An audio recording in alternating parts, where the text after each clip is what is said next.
All right, so we cleaned her up pretty nicely here. And now what I'm gonna do is I'm just gonna give her a little bit of a numbing injection, okay? Small pinch, 1, 2, 3. Make sure she's nice and numb all the way around. How are you doing over here, okay? Mm-hmm.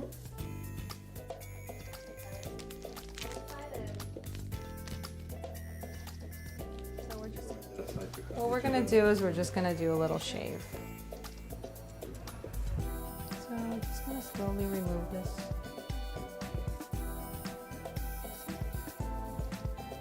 It's actually just a nice little thick piece here. She's probably had this her whole life, right? Mm-hmm. Just gonna grab the rest of it here. And if we can't really reach in here, then we can just kind of burn off those little pieces, so it will just be a little more aggressive. But I think even if we get it nice and flat, she'll be pretty happy in here. Now what we're gonna do is we're just gonna create artificial, well, like an artificial scalp. We're basically burning the top layer so that it stops bleeding. And she's gonna have a little bit of a, let me increase the settings here. Can I work out today? I don't usually recommend to work out after any procedure the same day. I would probably skip a day. Okay. 24 to 48 hours. I also don't recommend to take a bath. Okay.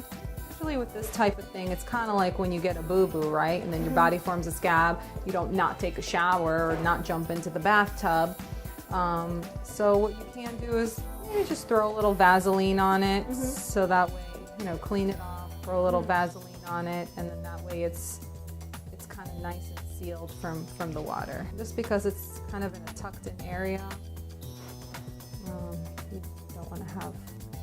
So you see a nice little scab in here, and that's going to go through the natural healing process, so the wound healing process. So your skin is going to inch in and make the scab a little bit smaller. It's going to also grow some, you know, new cells underneath, and as the wound closes from the sides and from the bottom, the scab will just simply fall off just like a regular wound. Oh, nice. So you can kind of just go back to normal. So we are going to do a True Sculpt treatment. And what True Sculpt Flex, there's True Sculpt ID and True Sculpt Flex. So True Sculpt ID is radio frequency heat to help tighten the skin and shrink the fat. And then True Sculpt Flex is basically, what you want to say is it's multi-directional muscle stimulation. And what it does is it basically mimics an actual workout. So, and even a little bit stronger than that, because you're recruiting all of the muscle fibers in the area that you're treating. And what you're going to do is you're going to divide the body into different muscle groups that you basically want to contour and you want to sculpt. That's why it's called True Sculpt, because you want to sculpt the body. I mean, this treatment, really the ideal candidate is the patients who are a little slimmer, on the slimmer side, want to kind of create a little bit more definition in their abs, or people who already work out and it's just they're having a hard time getting that full definition that they want, maybe bodybuilders, things like that, that just want that full six-pack and want to define it more, but no matter how many crunches they do, it's not perfect. This will kind of take it to the next level. So it does only require a minimum of really 4 sessions. Usually you can start to notice a difference within the first session, but we usually recommend 4 sessions within a 2-week time frame.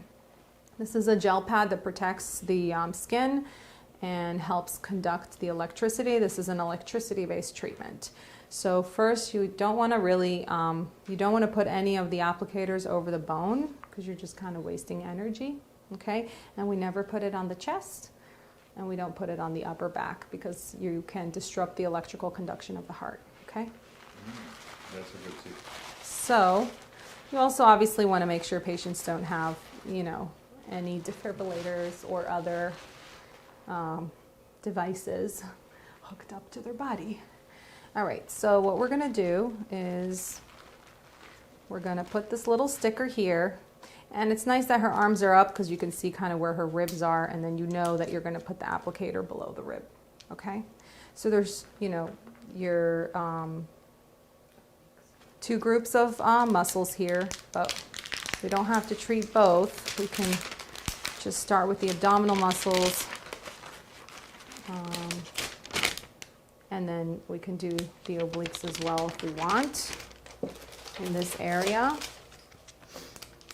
So I can demonstrate. So there's two sides to this. I usually grab the long one first, take that one off, and leave the two short ones.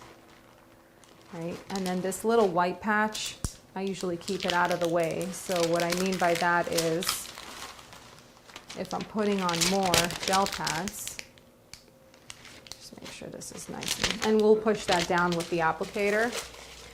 But since you guys are here, so when you're doing this, I usually keep the white outside, not inside, because then it's going to overlap where the applicators need to go. So you're basically going to, and it's okay for the gels to overlap. So you're going to basically put it in the direction of the muscle and still try to stay under the ribs, okay?